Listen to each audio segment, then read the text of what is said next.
इसलिए कि तूने खुद अपनी मर्जी से सारी जमीन जायदाद और ये हवेली हमारे नाम कर दी है। मैंने? कब? वकील साहब, इसे पढ़कर सुनाओ तो इसने क्या लिख कर दिया है।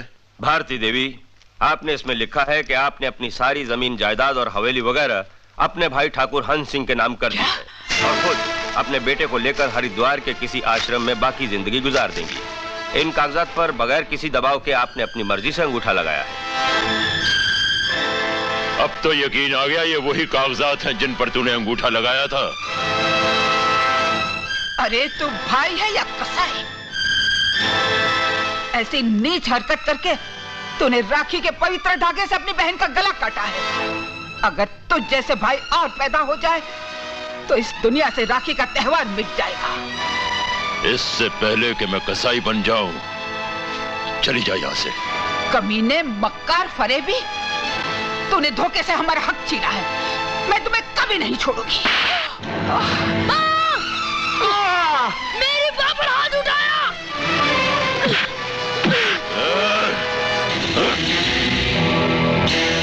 कुत्ते के पिल्ले, तेरी ये हिम्मत!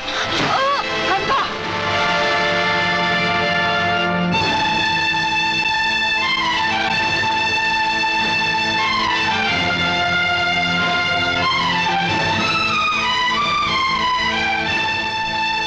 तूने एक विधवा को बेघर किया है, एक मासूम बच्चे का खून बहाया है। भगवान तुझे कभी माफ नहीं करेगा।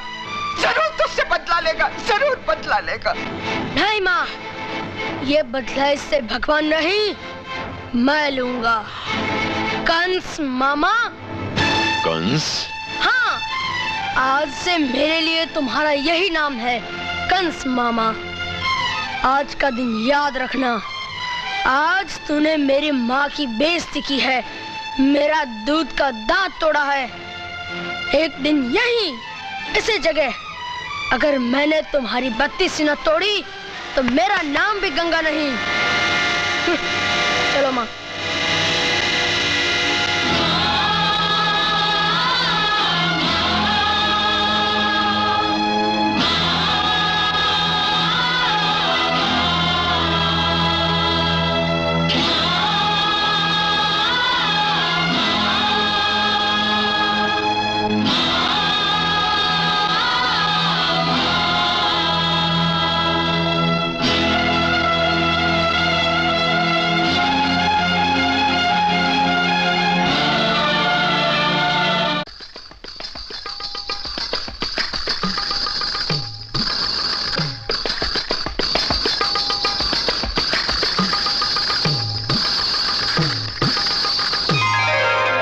वाह सरस्वती बाई, वाह।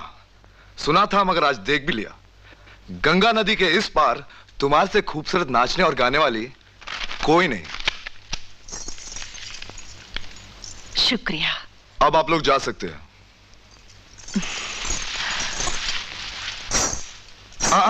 सरस्वती बाई, मैंने आपसे नहीं आपके लोगों को कहा है। हाँ तो भाई आप लोग बाहर जाकर सुर मिलाइए, हम जरा सरस्वती बाई के साथ यहां सुर मिलाते हैं। चलो चलो बाहर निकलो। क्या मतलब है आपका? मतलब ये कि हमने भिजवाए थे तुम्हारे लिए ये कीमती कपड़े, ये जेवरात, और इन जेवरात की कीमत है सिर्फ एक रात। छोटे सरकार, तहजीब की हद में रहकर बातें कीजिए। मेरा पेशा आवाज बेचना है, जिस्म बेचना नहीं। ओह, और हमारा पहला शौक है आवाज सुनना, फिर जिस्म को फूलों की तरह सूंघना, इनका और सुनना नहीं।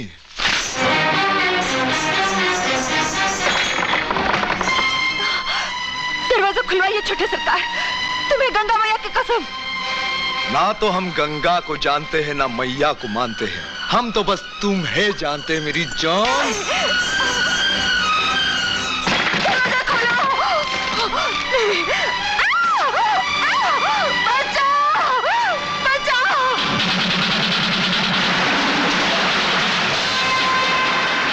बंसी, ट्रक चला। ये ठाका बच्चा साला फिर से मस्ती कर रहा है।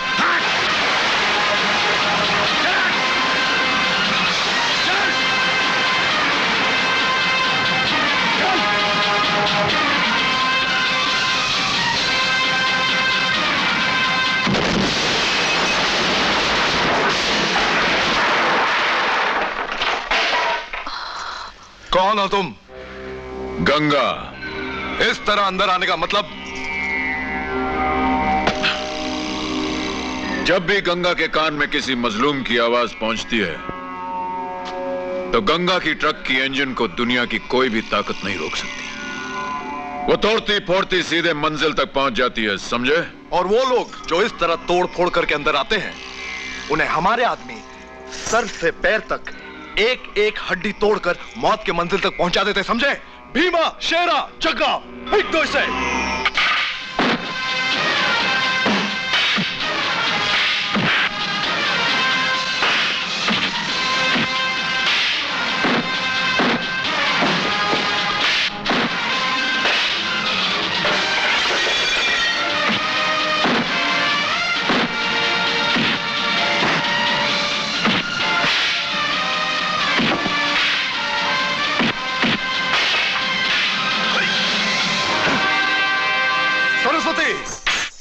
मेरे इजाजत के बगैर तुम इस शिकारवाड़ी से नहीं जा सकती।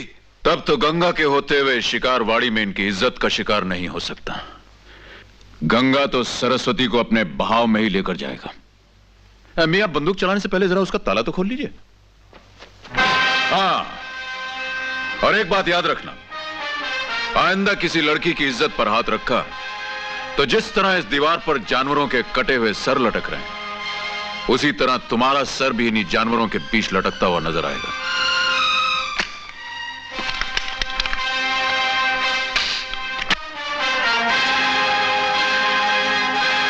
आइए, संभाल।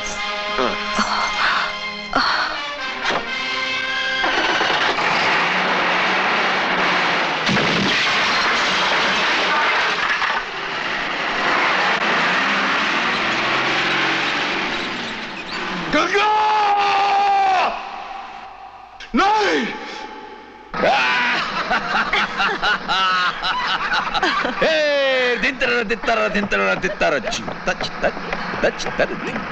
आपका बहुत बहुत शुक्रिया।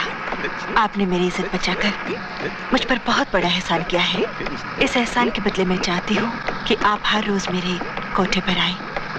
मैं सिर्फ आपके लिए नाचूं और गाऊं। आएंगे ना? देखिए सरस्वती जी, माना कि नाचने गाने का हमें शौक है, मगर हम किसी कोठे वोटे पर नहीं जाते। हमें तो जब मन बहलाना होता है तो चलती हुई ट्रक में मन बहला लेते। चलती हुई ट्रक में? हाँ, अरे थमी हुई जमीन पर तो कोई भी मुजरा कर सकता है। चलती हुई ट्रक पे अगर कोई नाचे तो माने।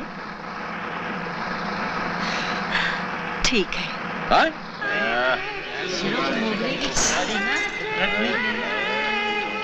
सुनिए, फिर कब मिलेंगे? अरे हम तो रास्ते के मुसाफिर हैं, कभी यहां से गुजरे और आपका गाना सुना तो याद कर लिया करेंगे आप।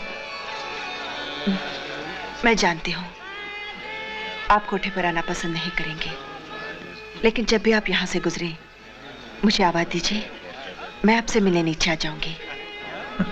जरूर। अच्छा, नमस्ते।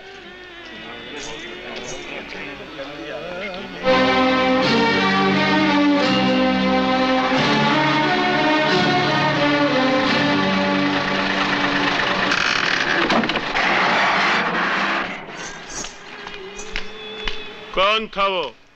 गंगा। इतनी जल्दी चली आई? बाकी के लोग कहाँ हैं? जग्गा, क्या तुमने उस ठाकुर को नहीं समझाया था कि मैं सिर्फ नाचती और गाती हूँ, अपना जिस्म नहीं बेचती?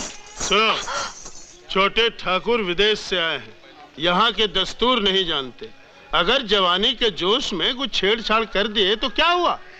एक बात याद रखना जग्गा, आइंदा मैं किसी के यहाँ नाचने और गाने नहीं जाऊंगी। जिसे भी मेरा मुजरा सुनना हो वो इस कोठे पर आएगा और छेड़छाड़ नहीं होगी। बच के कहाँ जाएगी?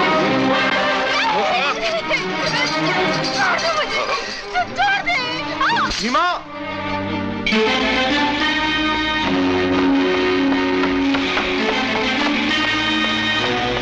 सलाम बड़े ठाकुर। सलाम छोटे ठाकुर। भीमा, कुंड से बंदूकें निकालो। जी मालिक। बेटा, जाके जरा रंगा को ले आ। जी पिताजी।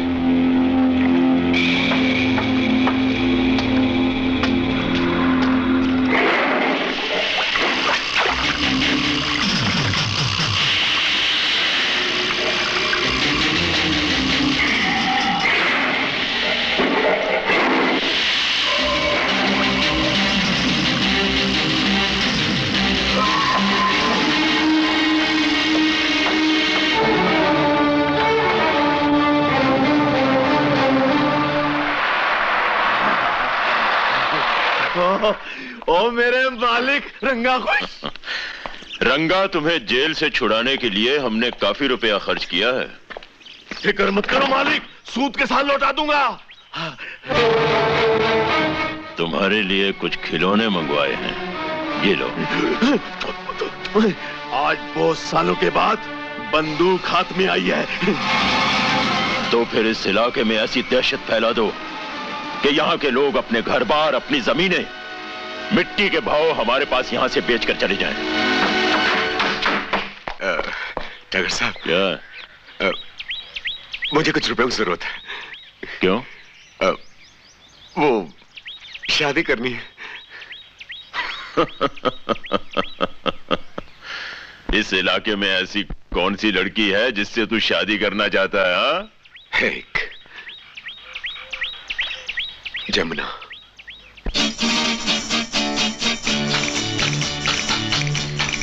जमुना की मांग में सिंदूर कब भरेगा, ये भी बताना मौसी।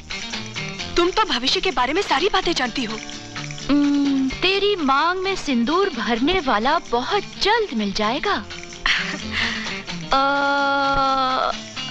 मगर बेटी।